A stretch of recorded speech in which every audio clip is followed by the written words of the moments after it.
我妹为救马路蚂蚁，竟把陌生小女孩往车流里推。上一世这一推，我们全家都被砍成了臊子。他坚信放生即福报，为此不惜一切代价。粘鼠板上的老鼠、清道夫、福寿螺，甚至苍蝇、毒蛇，全是他的救赎。他会花大价钱把别人粘在粘鼠板上的老鼠救下来，买清道夫和福寿螺放生，对他来说已是常规操作。他还会将粘在苍蝇纸上的苍蝇一个一个抠下来，捧在手心，轻声安慰。他甚至买下成吨的毒蛇，声称要放归自然。上一世就是为了救一群马路上的蚂蚁，他猛地将身旁无辜的小女孩推入车流，只为逼停驶来的车辆。最终，小女孩被车流碾压致死，后面的车辆发生连环车祸，死伤惨重。小女孩的父亲当即红了眼，抢过猪肉摊上的杀猪刀，当街将我们家砍成臊子。重活一世，我盯着眼前叽叽喳喳的妹妹，指甲深深掐进掌心。姐姐，你看地上搬家的蚂蚁多可爱啊，它们都是鲜活的生命，你走路的时候小心点，不要踩到它们。耳边是妹妹冉冉脆生生的声音。我睁开眼，迎接到的是刺眼的阳光，面前是车流，周围都是逛完街等车的行人。还没等我从恍惚中缓过劲儿，妹妹的声音再次响起：那些车好讨厌，为什么要开到外面？他们会撵到这些可爱的蚂蚁的。是，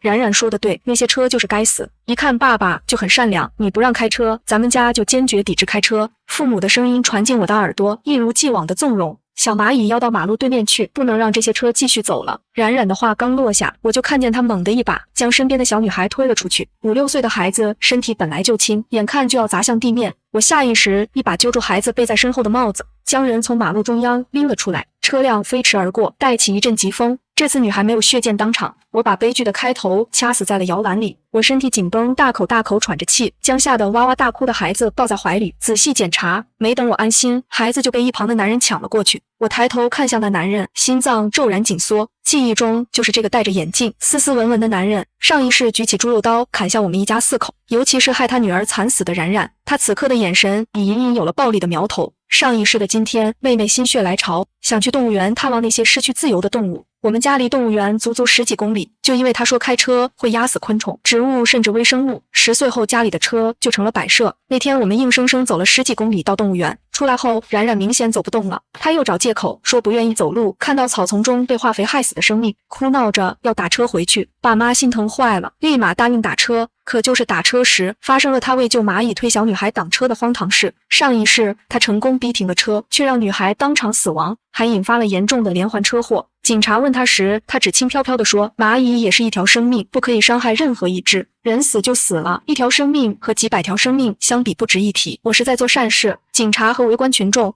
都被他无脑又无耻的发言震惊，偏偏爸妈还在旁边奉承吹捧，说他善良伟大。这彻底激怒了抱着死去女儿的父亲，他抢过肉摊上带血的杀猪刀，刀刀见骨。他砍死了爸妈和妹妹，也没放过我这个倒霉催的姐姐。再睁眼，我就回到了一切悲剧的开头。此刻，女孩的爸爸正抱着孩子轻声哄着，显然没注意到是冉冉推了人。小女孩渐渐止住哭声，怯生生地对我说了句谢谢。男人看向我，语气感激：谢谢你救了我女儿。小孩子难免调皮，居然差点冲到马路上，我得好好教育他。我心中松了一口气，想着这下大概能逃过一劫，有些不好意思的摆摆手：没事，举手之劳，孩子没事就好。女孩爸爸刚要走，冉冉却没忍住大声呵斥：姐姐，谁让你救他的？马路上那些生命都死了，都是因为你救了他，你这个夺取别人生命的犯人。我刚放下的心瞬间又提了起来。那男人3步没走出去，立马折返回来，皱着眉头，原本和善的眉眼间瞬间充满戾气。他的样子和上一世挥刀砍人的模样渐渐重合，吓得我浑身哆嗦。你在说什么？是你推我女儿到路上的，你安的什么心？男人的声音冷得像冰，眼看着他状态越来越不对，我被恐惧定在原地，动也不敢动。可冉冉还不闭嘴，继续大声嚷嚷：他救了你女儿，却害了马路上几百只蚂蚁，那可是几百条生命啊！他居然能无动于衷，我怎么会有这么冷血的姐姐？所以根本不是我女儿不小心摔倒，是你故意把她推到车流中。男人的声音陡然拔高，周围等车的人被争吵声吸引过来，听到冉冉惊世骇俗的言论后，纷纷震惊不已。是我推的，又怎么样？用她一条命换几百上千只蚂蚁的命，很值，她也算死得其所。不然她一条人命活在世上有什么用？不过是白白浪费空气，残害动植物。冉冉理直气壮地喊道。爸妈还看不清形势，在旁边煽风点火。我女儿是在做善事，你应该抱有感恩的心，让你女儿成为救下几百条生命的人。你居然不知感恩，反而指责我们。我女儿还是太善良了，一条人命抵几百条，够可以了。你不感谢她，还指责我们，这么积德的事情白送给你，你真是不知好歹。他们你一言我一语，句句都在火上浇油。他们成功激怒了女孩的爸爸和周围的群众，还没等人们组织语言反击，我就看到女孩爸爸赤红的眼睛，攥紧的手在剧烈发抖。瞬间恐惧仿佛都离我而去。我一个箭步冲上去，一耳光打在冉冉脸上。我受够了，你们世人命如草芥，把畜生当宝贝，简直无耻至极。我指着他的鼻子大骂，我怎么会有你这么个妹妹？自私自利，全世界都得围着你转。你是太阳吗？凭什么爸妈永远看不到我的付出？凭什么他们永远都顺着你？我右手打完，左手也没闲着，拽着妈妈的头发往地上按。都是你生的，凭什么你这么偏心，永远只想着妹妹，不想着我？我牺牲自己的幸福快乐托举她，我也是你的女儿，你怎么就不能正眼瞧瞧我？妈妈被压在地上嗷嗷直叫，爸爸立马上来拉扯我，我刚腾出来的右手握紧拳头，卯足劲朝他鼻梁砸了过去。爸爸痛苦地捂着鼻子蹲在地上，我居高临下的看着他，还有你，凭什么从小到大什么东西都让着妹妹？只要是她想要的，你们都会满足，却从来没把我当女儿。我站起身，叉着腰，正气凛然地说：“我不能再让你们纵容妹妹做这种蠢事了。以后有她没我。”周围人都被突如其来的变故惊到，纷纷感叹：“我出淤泥而不染。”我用余光悄悄观察女孩爸爸，他果然被我的举动吓到，眼中的暴躁褪去不少。我闹这一通，一是为了让他看清我是无辜的，和这家人不是一路人；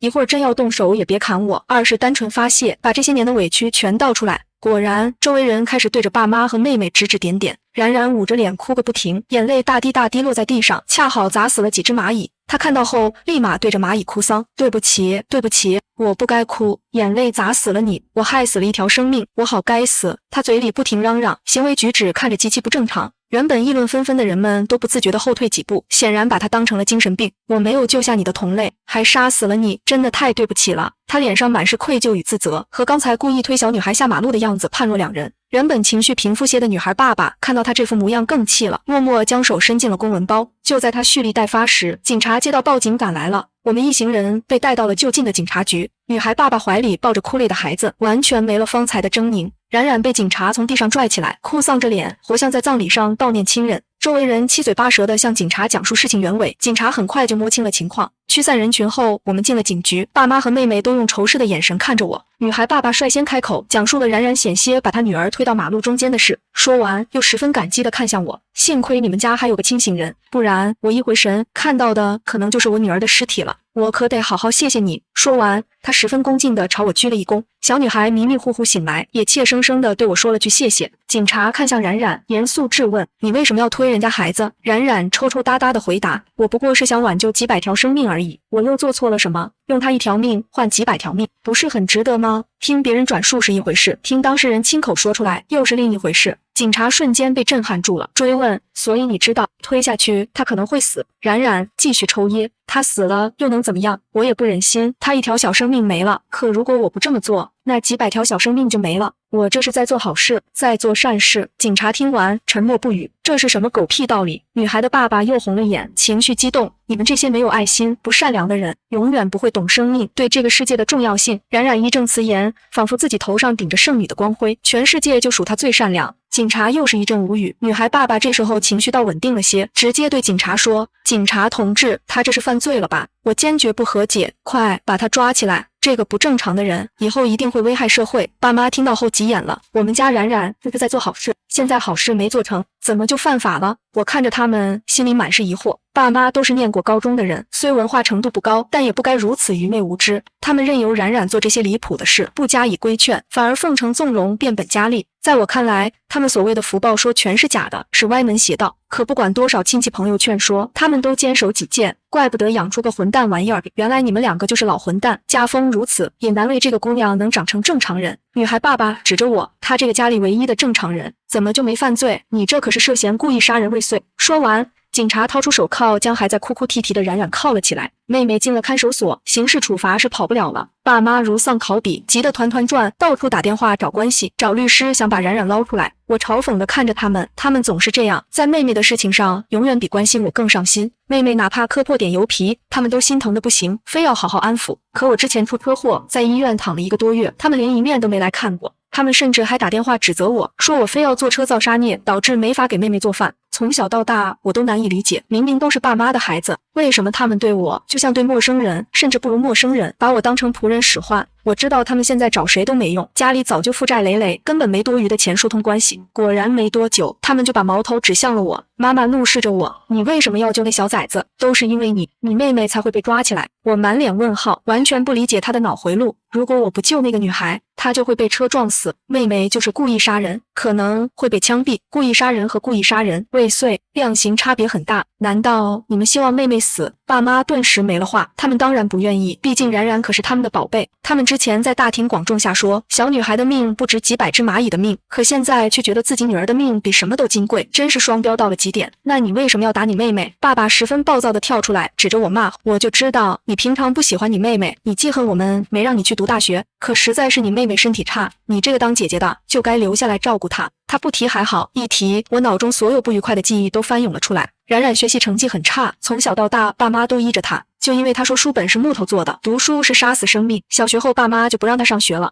而我不一样，我向往知识，向往外面的世界，学习成绩一直名列前茅。原本以我的成绩完全可以考上重本，可高考成绩下来后，爸妈砸了我的手机，把我锁在卧室里，每天只给一口菜吃，直到整个填报志愿的流程结束，他们才把我放出来。那时我被饿到面黄肌瘦，得到的却不是愧疚，而是命令我去给妹妹做蛋糕。那时候的我居然没想过反抗，现在想来真是可笑。我怀疑和3个不正常的人住在一起久了，我自己都变得不正常了。直到上一世被那个男人砍杀，重活一次，我的脑子才彻底清醒。回过神，我就看见爸爸红着眼睛，张牙舞爪地拿着一颗仙人球朝我砸来。我拿起茶几上的烟灰缸，卯足劲扔了过去，正好砸在他头上，顿时头破血流。我故作不好意思地朝他笑笑。哎呀，爸爸，冉冉养的仙人球也是一条生命，你怎么能为了出气罔顾他的性命？你真是太不善良了。还好我及时制止你，救下了仙人球，你得感谢我，不然等冉冉出来，发现他的仙人球死了，得多伤心啊！爸爸捂着流血不止的脑门，疼得嗷嗷叫唤。妈妈也气得浑身发抖，你怎么敢打你爸？之前还打了我，甚至扇了冉冉耳光，你反天了！妈，我是在救你们呀！我脸上挂着焦急的神色，神经兮兮地说，你们都不知道我在那男人包里看到了什么。爸爸瞬间不叫了，妈妈也凑了过来。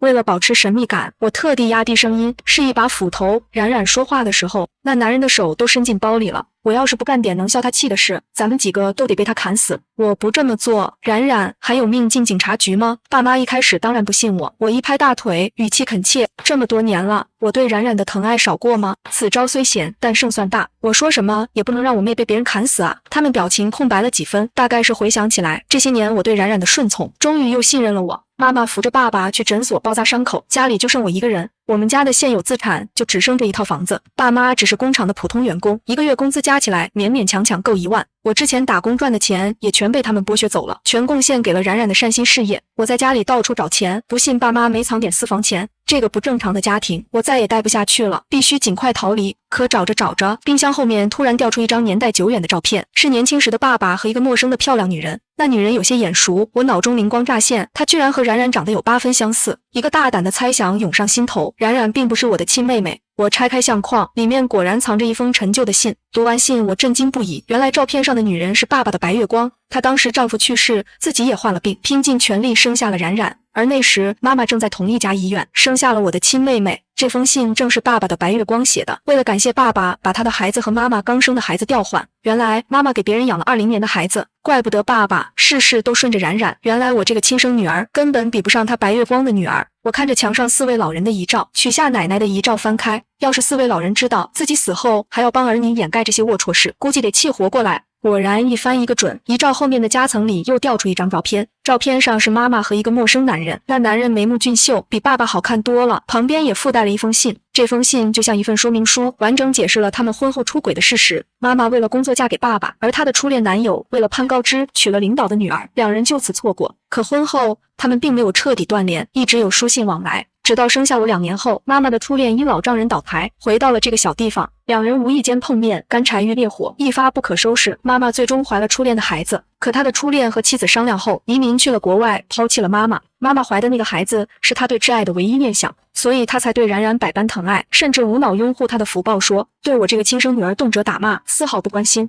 结果这孩子还被爸爸换掉了，他宠爱错了人，真是好大一出戏，双双出轨，活该做一对夫妻。我嘴角勾起一抹坏笑，钱没搜到，但找些乐子还是可以的。我把爸爸和他白月光的信以及照片塞回奶奶的遗照后面，把妈妈和他初恋的信和照片放到姥爷的遗照后面。为冉冉忙活了1个星期却毫无效果的爸妈终于消停下来。晚上我刚收拾完碗筷，就听到爸妈房间里传来一声尖叫，紧接着是摔打东西、玻璃碎裂的声音。我知道乐子来了。果然，妈妈披头散发，赤红着眼睛，手里捏着照片和信，气势汹汹地朝爸爸冲去。她拿起桌上我之前用过的烟灰缸，就朝爸爸脑袋上砸去。爸爸大概是被我砸出了阴影，一个闪身躲了过去，烟灰缸脱手飞了出去，摔得粉碎。妈妈开始撕扯爸爸的衣服，怒吼质问：“这是什么？你居然敢换掉我的孩子！你这个狼心狗肺的东西！你为什么要换掉我的孩子？你告诉我，我的孩子去哪了？”爸爸看着被妈妈攥得满是褶皱的照片和信，顿时怒了卯足劲，给了妈妈一耳光，直接把妈妈扇翻在地上，信和照片也掉在了地上。爸爸赶紧捡起来，心疼地抚平上面的折痕。谁让你动我东西的？你没事干翻我妈的遗照干什么？爸爸怒吼道。妈妈冷笑出声：“你妈的遗照？你明明藏在了我爸的遗照后面，让老丈人看你做的肮脏事，也不嫌臊得慌。”妈妈爬起来掐住爸爸的脖子怒吼：“你把我的孩子弄哪去了？你把我孩子丢哪了？”我偷偷溜进他们的卧室，把奶奶遗照后面的信和照片拿出来，假装不小心掉在地上。出来就看见爸爸被死死掐住脖子，脸憋得青紫，快要喘不上气了。我匆忙上前把妈妈拉开，解救出爸爸。你们干嘛？夫妻2个有什么事不能好好说？我脸上满是无辜，话语中充满疑惑与焦急。妈，你说什么孩子？到底怎么回事？他们根本没理会我爸爸，一脚踹开妈妈，急匆匆冲进卧室。妈妈捂着肚子在地上哎呦哎呦的叫着，结果没一会儿就轮到爸爸怒气冲冲的跑出来，手里也拿着一张照片和一封信。好啊，白雪瑶，你居然背着老子偷男人，还怀上了野种，幸亏我把孩子换了，不然我就得给别人白养20年的孩子。那张照片和信仿佛是妈妈的命根子，看到命根子被爸爸捏在手里，妈妈顿时肚子也不疼了，腰也不酸了，浑身充满力气，气势汹汹地站起来去抢夺爸爸手里的东西。两人瞬间扭打在一起，我在旁边劝架，实则火上浇油。妈，冉冉居然不是我的亲妹妹吗？爸，冉冉和照片上这个阿姨长得好像啊。妈，这叔叔真帅，那孩子要是留下来，肯定比我好看。爸，我问过律师了，冉冉坐牢是跑不了了。我故意加重语气，爸妈越打越激烈。半个小时后，以妈妈被一耳光扇晕结束。我假装慌张地叫了救护车，邻里邻居早就听到了动静，都围在门口看热闹。眼看着妈妈满身是伤被担架抬走，爸爸的名声算是彻底坏了。爸爸自己也挂了彩，还把警察闹来了。妈妈醒后一直嚷嚷着要报警抓爸爸，但因为是家庭内部纷争，警察最终只给了爸爸10天的拘留处罚。妈妈看着惨，但其实都是皮外伤，住了3天院就回来了。自那以后，家里再也没人提冉冉了。妈妈垂头丧气，整个人颓废到了极点。我十分好心，递上前劝告妈，等爸爸出来，你好好和他聊聊，让他告诉你真正的妹妹丢哪了。我小心翼翼地伺候他，可即便现在我是他唯一的亲生女儿，他依旧没给我好脸色。大概是因为我身体里流着一半爸爸的血，他每天都咒骂爸爸的白月光，说些恶毒的话，憎恨爸爸，顺带也更憎恨我。10天后，爸爸胡子拉碴，灰溜溜的回了家，迎接他的是妈妈丢过去的烟灰缸。说来这烟灰缸也是身经百战，被摔了这么多次，还沾过血，居然一个角都没碎。爸爸又十分灵活地躲开了，两人仿佛不是做了20多年的夫妻，而是结了20多年仇的仇人，都恨不得将对方抽筋剥皮。我女儿到底哪去了？妈妈嘶吼着问。爸爸冷笑一声，我凭什么要告诉你？眼看着两人又要吵起来，还一直说不到重点，我赶紧插话，爸，你就告诉妈吧，这么多年了，何必呢？而且冉冉现在还在看守所关押，你把真正妹妹的消息告诉妈，就当是给冉冉积德了，就当是做了一件善事，那些善良都会回报到冉冉身上，没准到时候她就能被判无罪了呢。我一本正经的瞎扯，原本冉冉的事已经走投无路，现在我一提他们追捧的福报，爸爸立马来了精神。当年我把孩子放在了健康福利院，我还没丧心病狂到把孩子丢到荒郊野岭，我眼睁睁看着志愿者把他抱进去的，他肯定还活着。妈妈终于得到了想要的答案，立马收拾东西直奔福利院。爸爸捏着照片，久久不语。许久过后，他看着这个不大不小的房子，又看了看我，我心里瞬间明白他想干什么了。只要我多捐款，多做善事，我的冉冉一定会没事的。他难得认真地盯着我，花花，我打算把咱家的房子卖了，你会理解的，对吧？这是我们家唯一的资产了，哪怕之前负债累累，爸妈都没想着卖房子，结果现在爸爸破罐子破摔，为了一个和自己没有血缘关系的白月光的女儿，居然要卖房子。我心里挺不是滋味的。我没在健康的家庭环境中成长，不清楚正常的父母是怎么对子女的，但肯定不会为了虚无缥缈的东西卖掉遮风挡雨的唯一场所，卖掉自己的家。我看着从小住到大的房子说没有感情是假的，但这份心软只持续了一阵子。很快我就想起了从小到大在这房子里受到的欺压与剥削，心瞬间又硬如铁。我赞同地点点头，爸，你知道我也很疼冉冉的，只要能让冉冉平安无事，卖房子无所谓。他看着我顺从的样子，眼中闪过一丝心虚，脸上挂着不自然的笑。那个花花，你也老大不小了，该找男人结婚了。其他正常家庭的女孩听到这话，只会觉得父母在为自己找依靠，可我听到的却是我最后的婚姻价值要被榨干，他要拿我换彩礼。饶是早已习惯了这种不健康的关系，我还是有些难以接受，脸上的伪装差点维持不住，身体僵硬。看着面前我叫了20多年爸爸的男人，我突然觉得他恶心极了，比以往任何时候都恶心。我忍着生理上的呕吐感，表面十分赞同的点点头，心里却在盘算着买哪一班的机票跑路。卖了房子后，咱们就给救助站捐款。还有之前冉冉一直说想买些巴西龟放生，那些龟太可怜了，我打算买一些。爸爸情真意切地说，现在只有你能理解我了。我在听到他的打算后，呕吐感都消失了，真是瞌睡了。有人递枕头，我看着他扬起一个十分真诚的笑，实在是藏不住心里的得意。他得到我的支持，更加笃定了心中的想法，立马找了中介卖房子。结果等妈妈晚上兴冲冲地从福利院回来，得到的却是房子不保的消息，当场就炸了。可木已成舟，爸爸已经和买家见了面，甚至签了合同，以低于市场价10万的价格交易成功，人家的房款都交了。房子卖了80万，妈妈嚷嚷着从爸爸那儿要走了40万。她原本想把钱全拿走，毕竟不想给别人的孩子花。最终是我劝她，有了亲妹妹的消息就赶紧去查，别纠结钱，她才松口，收拾东西匆匆离去。爸爸还夸赞我懂事，对我又信任了几分。第2天，中介和买家一起过来办过户。第3天，爸爸给了我20万，说冉冉救助群里的志愿者抢了一辆狗肉车，现在需要筹款给小狗做治疗，再安排领养。他不知道那些自称解狗车救小狗的人，其实都是演员，一车小狗来回拉，骗局都一模一样，专门骗那些心地善良的人捐款，每次都赚得盆满钵满，大额资金很容易被查到，他们这就是诈骗加非法集资。我当然不会把这钱白白给骗子，我拨通了报警电话，举报了他们的诈骗和非法集资行为，还直接说出了他们的老巢，把警察拉进了他们集资的群，然后退群，功成身退。我想以后他们应该再也骗不到人了，那车可怜的小狗也不会再被迫当演员，可以真正找到爱他们的领养人。